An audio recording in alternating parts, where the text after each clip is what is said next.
Arm's Length, Episode 11.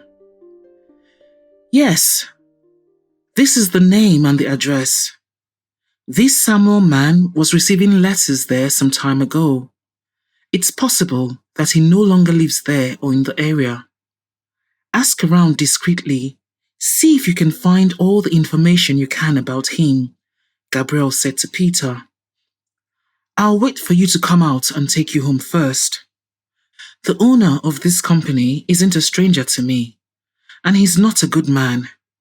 He owns the block of flats a cousin of mine lives in, and he never shows up when repairs need to be done. But you dare not miss a rent payment, because he sent his goons to threaten you. A neighbor lost his job and asked for some time, so he sent men to his house, and they took his TV, watch, and I don't know what else, and retained the items until the debt had been settled. The neighbors all had to come together to help the family out. He raises the rent when he wants, not respecting the existing tenancy agreements. Fine. My friends will be happier if you wait for me. If I need you, I'll call you on your mobile. Gabrielle accepted the man's suggestion. Gabrielle walked towards the bungalow with the big signboard that held the company name. A young secretary invited her to take a seat and asked if she wanted something to drink, but Gabrielle declined the kind offer. She looked around her. Nothing seemed familiar, like she had ever been there before. There were two other rooms aside from the director's office, and the doors to them were closed. She wondered if Helen, the other person her father had mentioned, still worked there. No harm in asking, she thought, getting up. Excuse me, does Helen still work here? Yes, she does. She stepped out for a moment to go to the bank, but she'll be back soon. Could you please tell her that I am Andrew Ibrahim's daughter? I would love to pop in and say hello before I leave. I will, madame. You may go in now. Mr. Idemudia has finished his conference call and can see you. The young girl looked at her with interest, and Gabrielle assumed that she had heard talk of her father. A gruff voice invited her in after she had knocked on the door. Two unfriendly eyes were fixed on her. Gabrielle sat down and studied the short, fat man before her. He was almost bald. His teeth were yellow and badly in need of a visit to the dentist. He smiled at her, and somehow that did not put her more at ease, if that had been his intention. Well. I never thought you'd be the Ibrahim I'd see again. Your father disappeared overnight, leaving me with all the company's problems, and of course, months later, our ever-loyal secretary followed suit, never to be seen again in these parts. I hear Andrew's doing very well in Lagos. Yes, he is, Gabrielle replied. Why wouldn't he have prospered? After learning all the tricks of the industry from me, he was bound to succeed in whichever venture he embarked on. From what I understand, he already had an established reputation when he met you and was getting contracts. Who told you that? Efosai Demudia backed at her. Gabrielle was taken aback, but managed to maintain her composure. I've asked around, and people told me that he was doing well, she replied, her gaze fixed on him. They told you wrong then. Your father was barely getting by. I injected a lot of capital into this business. I was very well connected and got us contracts, not only in this state but all over the country. And how did he repay me? Everything his family enjoyed was thanks to me. I fed and clothed you all. If my information is accurate, just before my father left, some money went missing from the company account, a large sum, and this made it difficult to honor the contract of the building being worked on at the time. You see? Another lie. Your mother had the guts to accuse me of stealing. She was behind your father wanting to leave, Had that woman not interfered, there wouldn't have been any problem. Your father was a man of the world and understood what I was doing. You need money? To make money. I simply took out what was mine anyway, and it would have doubled by the time I returned it. But that stupid woman got all moral with me, turned Andrew against me. Can you believe that I lost the contract because of her? Behind my back, they spoke to the client and explained what had happened, giving him back some of the money and promising to pay the rest. The man had me arrested. I had to find a way to come up with the rest of the money. You threatened her twice. Did you do anything to her? Gabrielle asked. Did something happen to her? If it did, I can't say I am sorry, but it wasn't me. I know Deborah's playing the part of the dutiful wife. That must be because your mother is no longer in the picture. Where is she? She was last seen on the 13th of July 1993. A few days earlier, you had been at the house demanding to see her. I repeat my question. Did you do anything to her? The man leaned back in his chair and studied her for a while before he started laughing in a way that did nothing to put her at ease. You lot are incredible. First, I am accused of stealing my own money, and then you walk in like you own the place to ask if I killed your mother. You can ask your father's second wife, or Helen. They can attest to my movements of that day. I'm very sure they'll tell you that I was here, working and trying to keep this place running, trying to undo the damage your parents caused us, not caring about the consequences their actions would have on the company, the staff. Selfish people. Did I threaten her? Of course I did. Who did she think she was? A common secondary school teacher, taking the moral high ground with me. The way she looked at me when she saw me with another woman. Am I the first man to help a beautiful woman to furnish an apartment? Very altruistic of you, I am sure. So if the company was in a tight spot, which money were you using to help that poor and evidently destitute woman? My money, of course. I don't have to explain myself to you. Whichever day your mother chose to leave, either this world or your father, my movements can be proven and accounted for. A policeman came to discreetly ask me questions, and he was very satisfied. He didn't want to tell me what it was about, but now I understand perfectly. Stop looking outside for an explanation. Best ask your father. Maybe he had reasons to make your mother disappear. Why would my father kill my mother? She had a lover, and he'd found out about the whole sordid affair. He came here one day, very angry, after having an altercation with a man. Can you imagine? He had the nerve to wait for her outside his own house. Andrew was a hot-blooded man. He made sure the man was properly introduced to his fist. I told him that it was because he was too soft with your mother. All that modern love, holding hands and looking into each other's eyes. He needed to show her that she couldn't misbehave. I guess he did just that, and probably went too far. His movements were accounted for too, Gabrielle replied in defense of her father. So he says, but he could have driven home perfectly from wherever he was and done what he wanted to.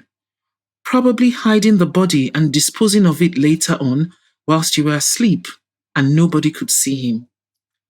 That or she ran away with that man, which would be very ironic after the way she looked at me, proving that in the end, she was no better. Gabrielle made a supreme effort not to reply to his very insulting words and tone, though it was becoming increasingly more difficult by the moment. I understand you recommended Samuel to my father. Who?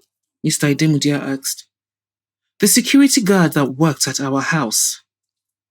The man stared at her blankly for a moment, before realization dawned on him. Oh, is that his name? Yes. He kept pestering me to find him a job in the city. People seem to think that because they know a distant cousin of a cousin, one is under the obligation to sort them out. Anyway, Andrew mentioned he was looking for someone, and I had a light bulb moment, as that was a job anyone could do, including him. Thank you for your time. Would you mind if I had a word with Helen before leaving? Gabrielle asked politely. Why would I mind? Have as many words as you like. She will tell you that I am a good person, a law-abiding citizen, and an excellent boss. Gabrielle got up, nodded in his direction, and made for the door. Tell your father that he owes me a lot of money, the equivalent of what he made me lose with that contract, and a few more when word spread. It took me time to recover my reputation. She walked out, and the secretary pointed her to Helen's door. The woman got up from her seat quickly to hug her. I knew you when you were this high. Look at you, so beautiful. Your father would sometimes bring you here after school, if he still had work to do, and I would look after you. You were such an inquisitive child, always asking me questions. Oh, and you loved to draw. I would give you blank paper, and you would keep yourself busy, never a bother. How is your father? He was such a good man, so kind. I remember he let me come late to work a few times when I had to go with my mother to the hospital after she got hit by a bike. He gave me money for her treatment. I will never forget what he did for us. Not even taking it out of my salary like Mr. Idemudia has always done when we've asked for an advance. He's fine, getting on, but refusing to see it or accept the fact, Gabrielle replied as she smiled at the woman. My dear, a lot of men are like that. I am sure Deborah's taking care of him. It didn't surprise me when I heard that they were together. The rumor that your mother left him did, but that Deborah would take her place. You knew my mother? She came by the office a few times and also organized various office Christmas parties. True, I didn't know her well, but she just didn't look like someone that would abandon her family. In all the drawings you made, she was there.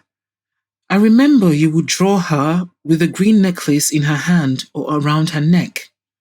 When I asked, you said it was her rosary. So the story rang untrue to me, Helen replied. Mr. Idemudia says you can attest to the fact that he was in his office on the 13th of July, 1993. It seems strange that you would remember that date so specifically, after so many years. That date stuck in my memory for two reasons.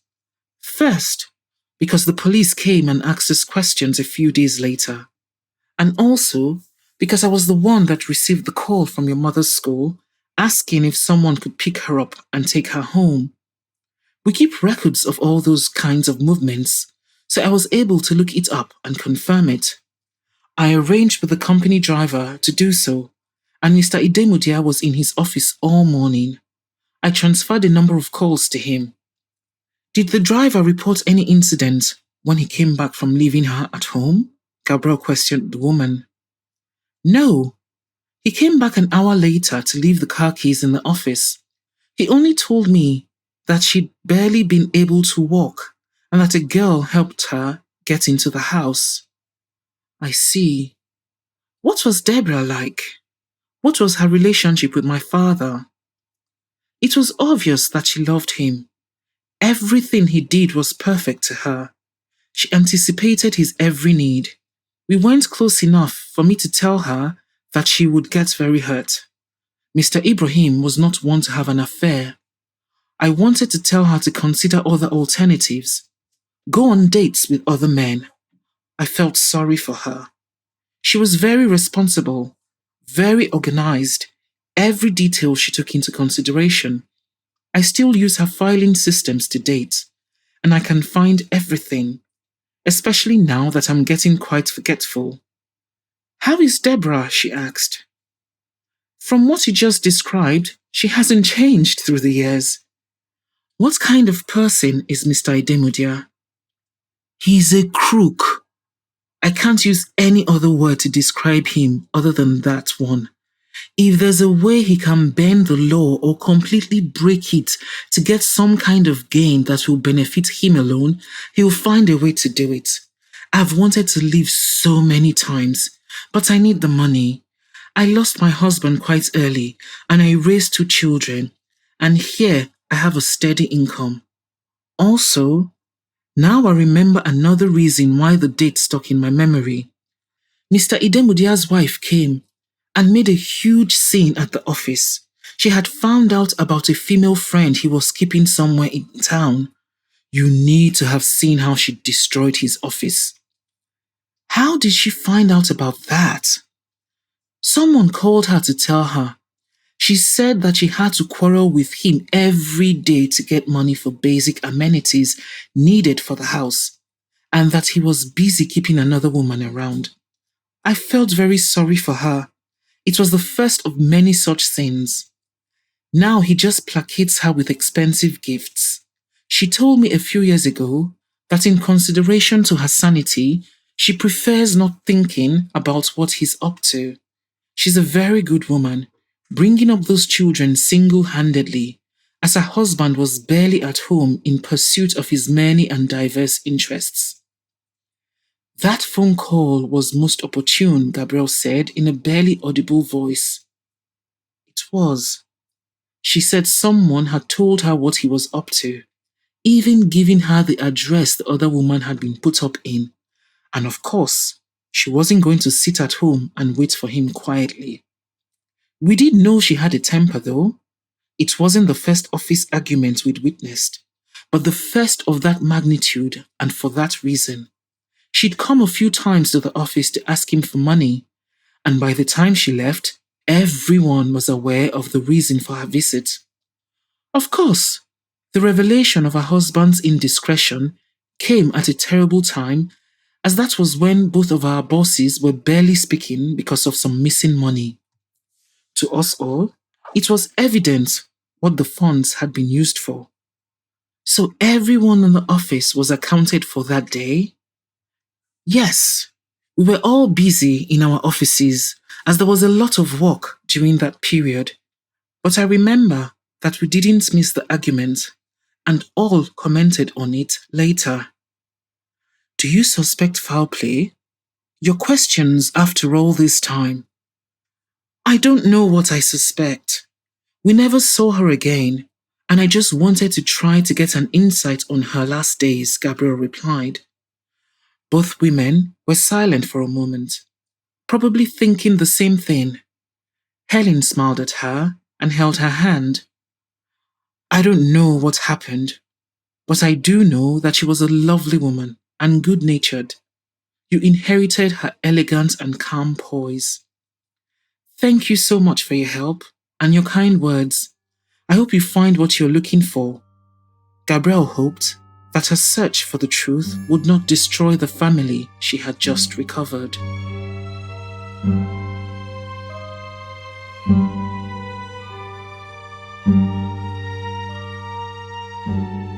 Peter left her at her grandmother's house, excited to undertake the mission that had been entrusted to him.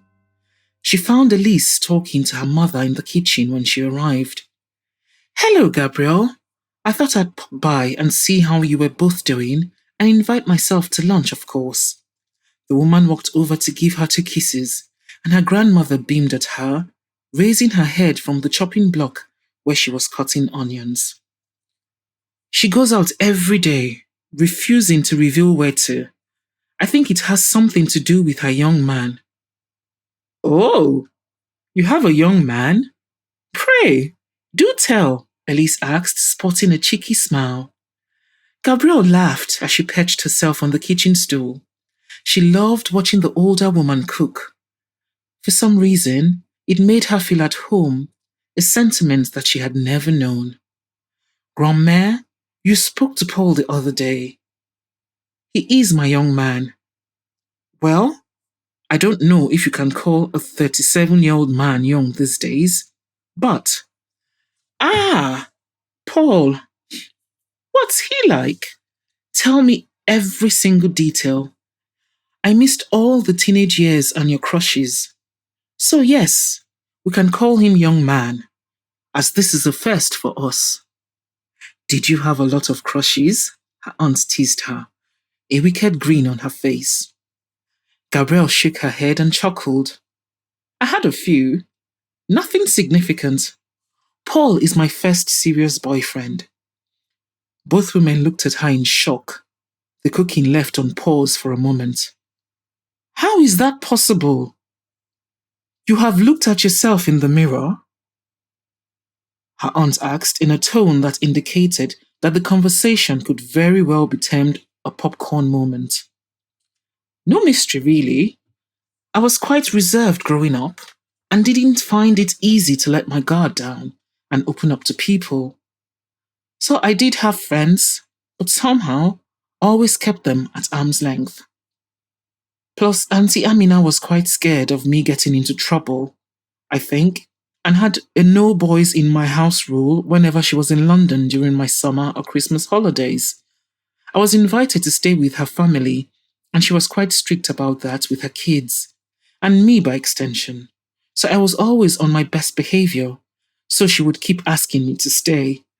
I started studying design before I finished architecture, and that was a lot of work as I entered my work in fashion contests and tried to establish myself. I guess when I was allowed to date, I was just very busy. And you never sneaked out of the house or school? Lied to your Auntie Amina? Elise, she definitely did not take after you. Her mother playfully hit her with a washcloth. You have no idea all the worry this one gave her father and me, always having to call the house of the friend she said she would be with to make sure she was really there. She even got suspended once from school. Jacques was so upset, and you have no idea how happy she made him when she finally got married.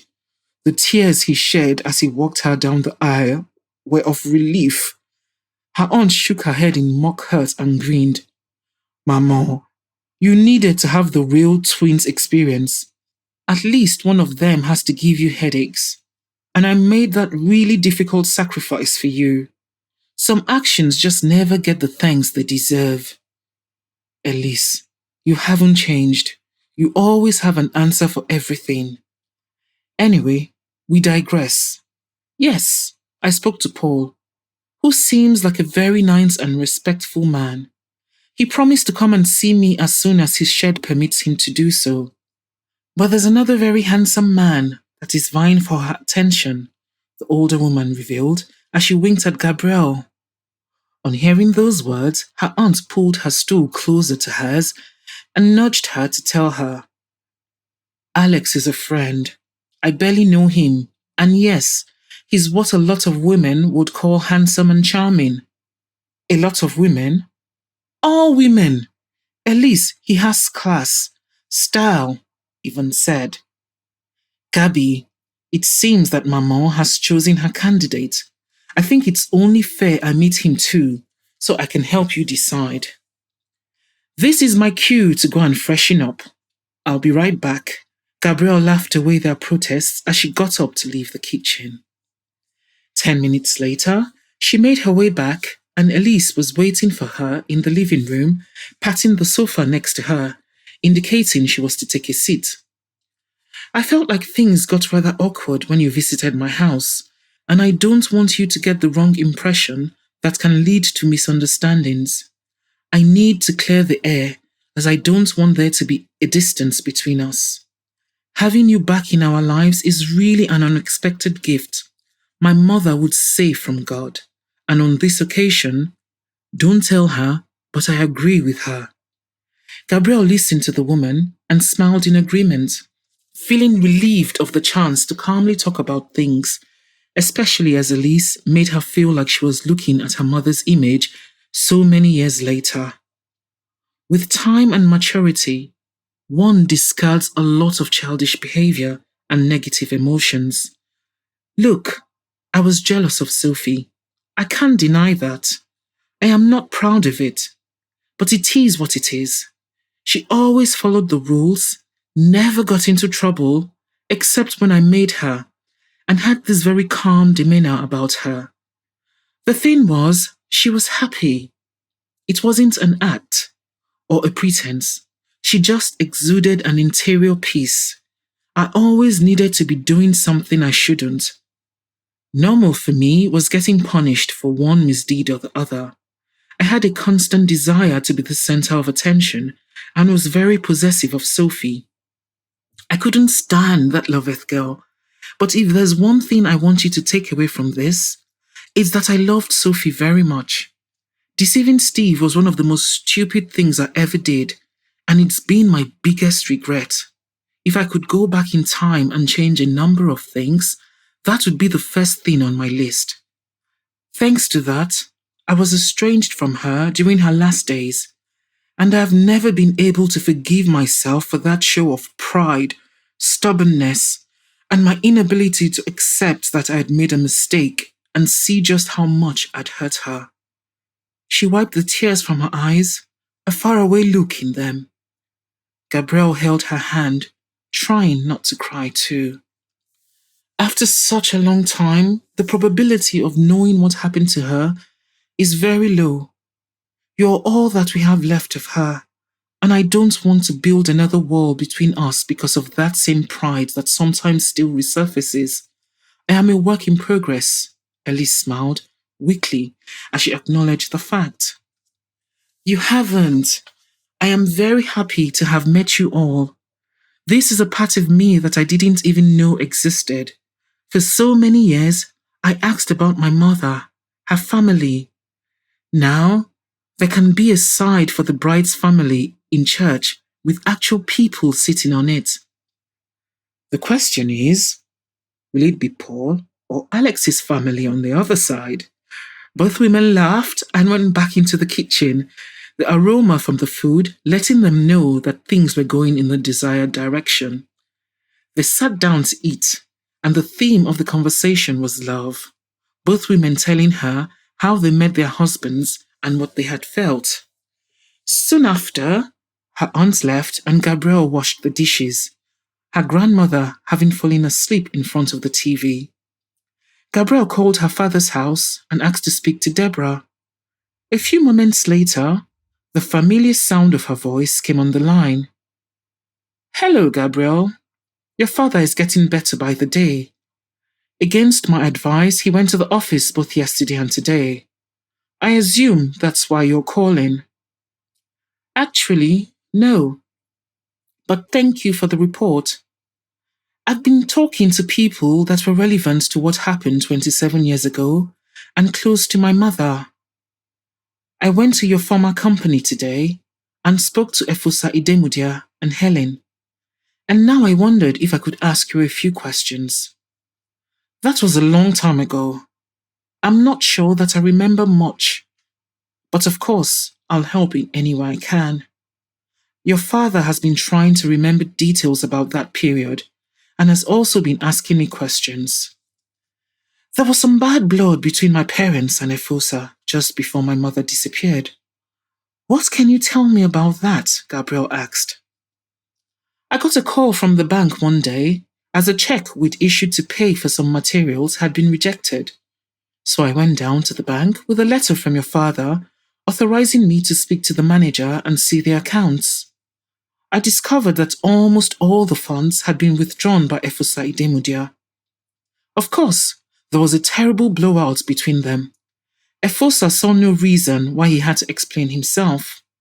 He had this idea that him having injected a large sum of the capital into the company gave him the right to do what he wanted without consulting anyone.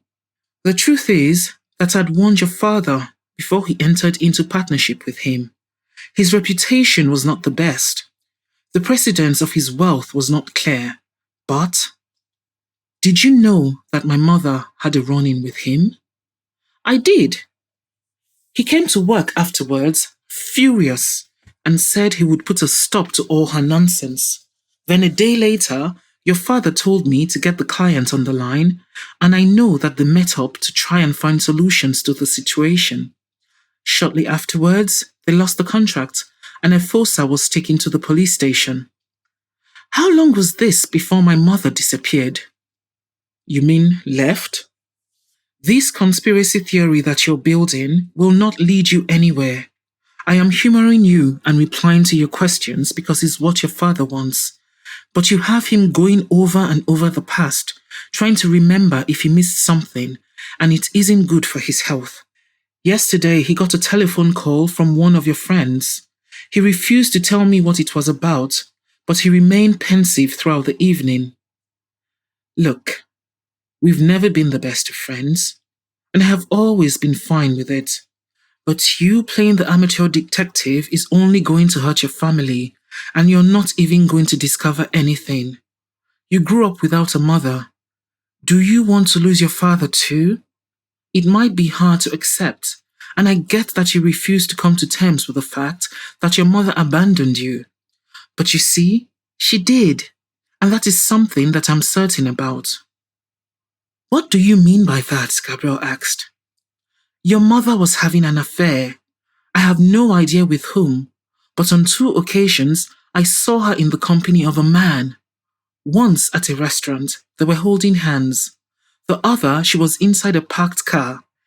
He had brought her to the company to collect some documents your father had left for her, and both times she acted in a very guilty manner. So no, I was not surprised. I did not tell your father so as not to add to the distress he was already feeling. That might have been her twin sister. It was very easy to confuse them. No, because the time she was parked outside, she came into my office and asked that I not tell your father that I'd seen her in that car. I looked at her and she knew that I didn't approve, but I told her not to worry, that he wouldn't hear it from me. I was sure it would all explode at some point, and it did. And you would have the opportunity you always wanted, Gabrielle thought, feeling confused for a moment by what Deborah had just revealed. The list of questions she had wanted to ask erasing itself from her mind.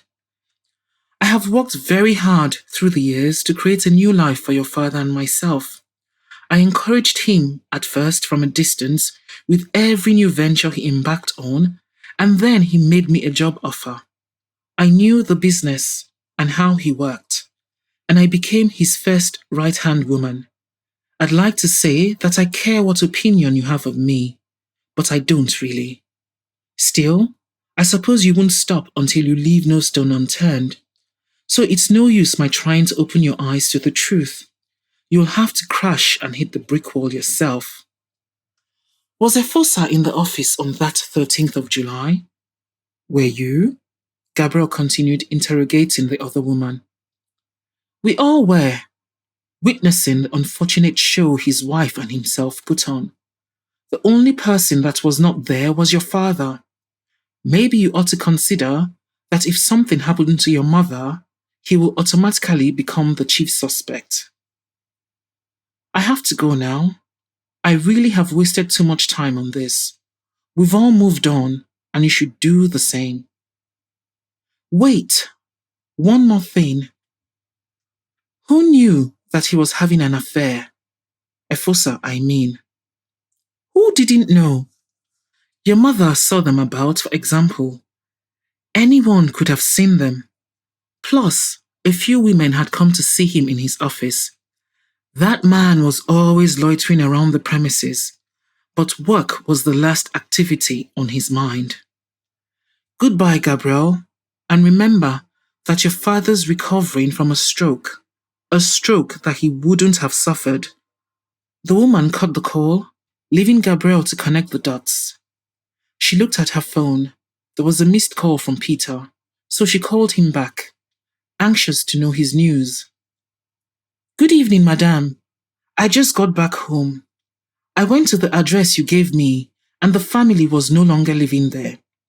I asked around and neighbors told me that the man's mother lived in the house till about 10 years ago when she passed away. They said that he'd visited her daily till her death and made sure she was well taken care of. Samuel has 2 elder sisters, but they married and moved away. So he was the one looking after her.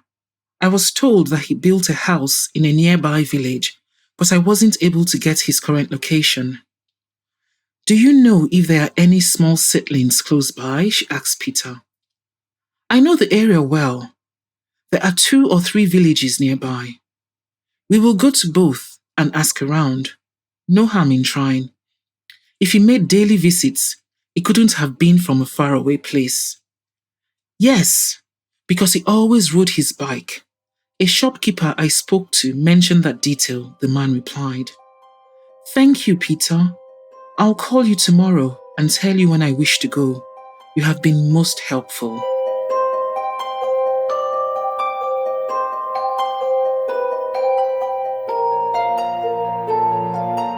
Alex waited nervously in the living room the next morning for Gabrielle to appear.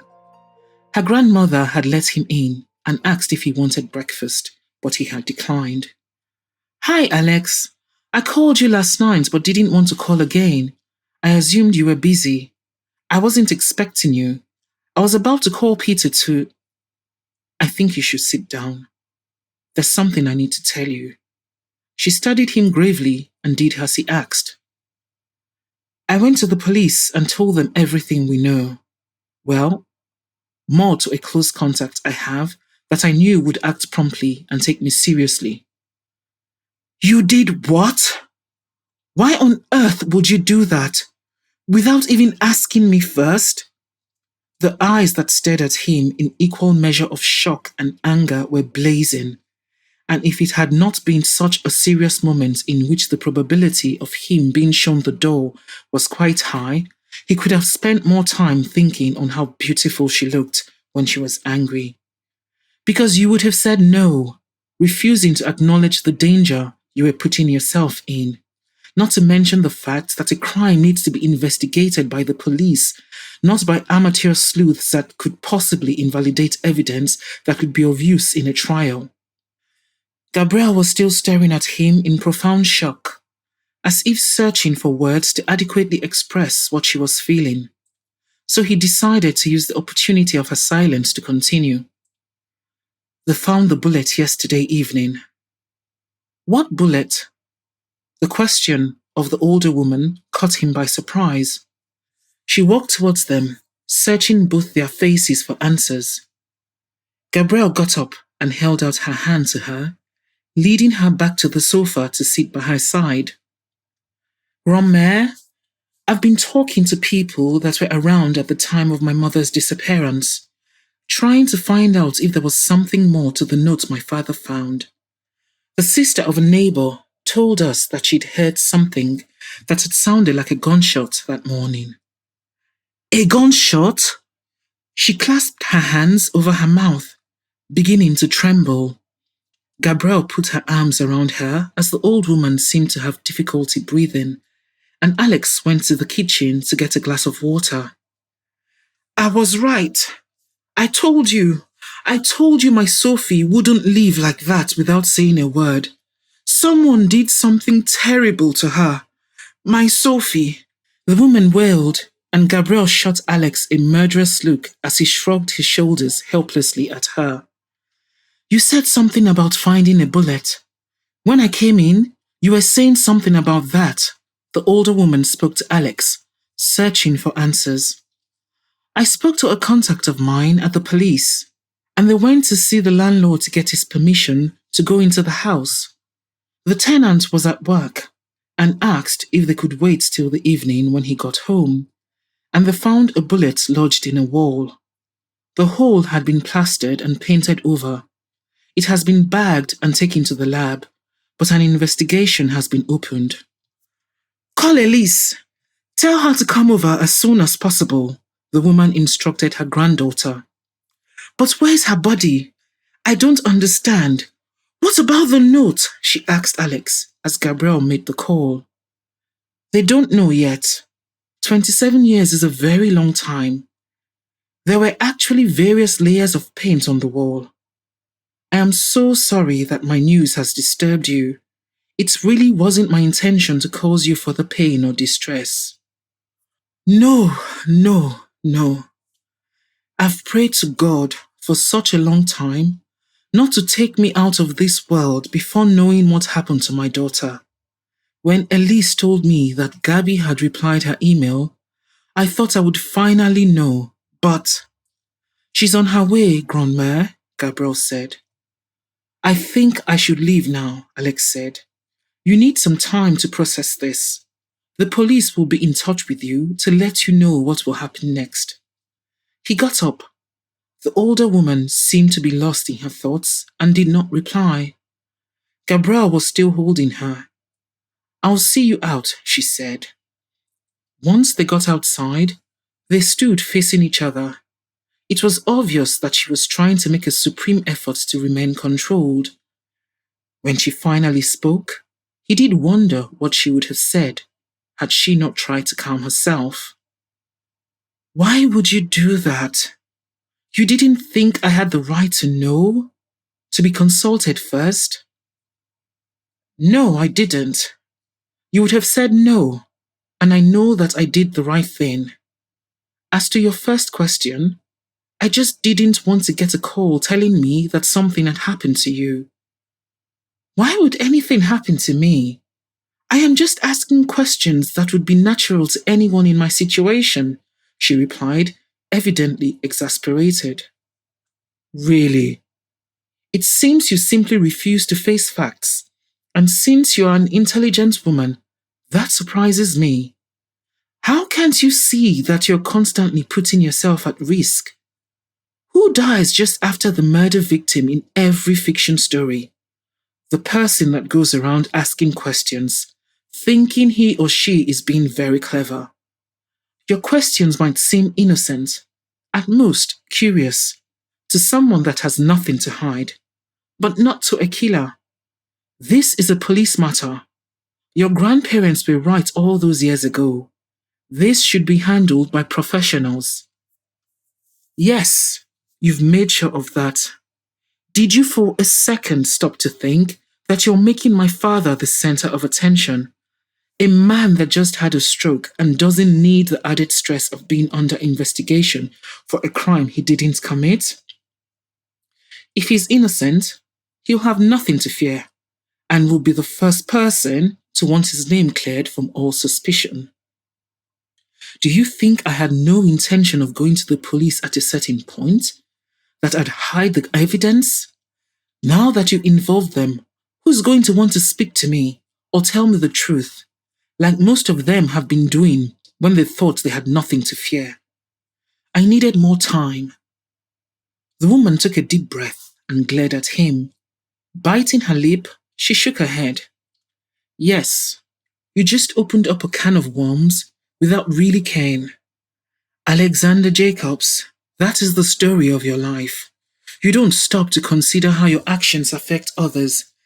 Let me release you of this misguided sense of duty that binds you to me. I barely know you, and yet you've come all the way here to turn my world upside down. I can say this louder, but not any clearer. I never want to see you again. Ever. He watched her walk away without looking back, and for the first time in his life, he felt what the actors in movies try to convey in similar scenes packed full of emotions, in which words were not needed. Once outside, the man got into the car. He looked to the other side of the street and saw the parked car of the security tail he had hired the previous day, knowing how things would go when he'd tell Gabrielle what he had done. Hi, Sandra. You'll be getting a call from Gabrielle. She's told me in these exact words that she never wants to see me again. There was a short silence from the girl who had called to update on all that had occurred. She must be really angry. Gabby isn't one for extreme measures. At worst, she avoids people that make her uncomfortable or have hurt her. She isn't one to get into verbal confrontations. I'm sorry, Alex. You did what had to be done and have been punished for it. I guess I'll also be cut off for knowing. I'm really dreading that phone call. I used to think that nothing would separate us, but maybe you shouldn't tell her that you know. I've given it some thought. Of what use would it be for both of us to be out of the picture? I can't lie to her or leave you to take the blame alone. If she doesn't ask me, I won't volunteer the information. But if she asks a direct question, I'll tell her the truth. Gabby is no fool, and I won't treat her as one. No, we're going to have to rely heavily on the security people you hired. I'm going to stop by the hotel and speak to Peter, the driver that normally takes her around. I'll give him my number and ask him to call me if anything strange happens. I'll stick around for a bit. The bullet's been sent to the ballistics lab, and I asked to be kept in the loop. My friend has requested that the officer in charge of the investigation should inform me of the findings. I know people will be interrogated again, but I have no idea if it will be done immediately or in their own good time. It's a cold case and they are swamped at the moment. I hope this is over soon and we can go on with our lives, for Gabby's sake. I also hope her father had nothing to do with it, for everyone's sake, Sandra said. I hope so too, because I can't see her ever letting me back into her good books if, thanks to me, her father goes to jail. You will probably be asked to defend him. I have a meeting now, Alex, but thank you for what you did. I'll call you to let you know my fate as soon as I speak to her. Alex drove to the hotel and walked up to the rows of cars that were parked under an aluminium-roofed shelter in the car park. A number of men in uniform stood talking in a corner. He guessed they were waiting for guests who required their services. Good morning. Is Peter here? A man raised his hand and Alex motioned that he wanted to have a word. Good morning, sir. I am Alexander Jacobs, a friend of Gabrielle Ibrahim. The man eyed him suspiciously, seemingly becoming on guard. She said she told you about what she's doing here, and you're keeping an eye on her. I'm not going to be able to follow up on what's going on for some time. Not closely, so I wanted to give you my card in case anything happens and she needs help. The man was still watching him through slanted eyes. Alex could not blame him, so he took out his phone and Googled his name. Look, this is me. I'm the owner of Wishing Star Airlines. I assure you that the last thing I want is for any harm to befall Gabrielle. Peter took the phone from him and examined the card, swiped the screen and opened various links before finally giving it back to him and keeping the card in his pocket. Don't worry, sir. I am keeping an eye on things, always looking around and making sure nobody's following us. Just call me if you get a bad feeling about anything. He left after that, deciding not to tell him about the security tale he had put on Gabrielle. One never knew who could be bought, and he wanted to know just how observant Peter really was. To stay up to date with my latest episodes, make sure to subscribe to this YouTube channel by clicking the subscribe button and hit the bell for notifications.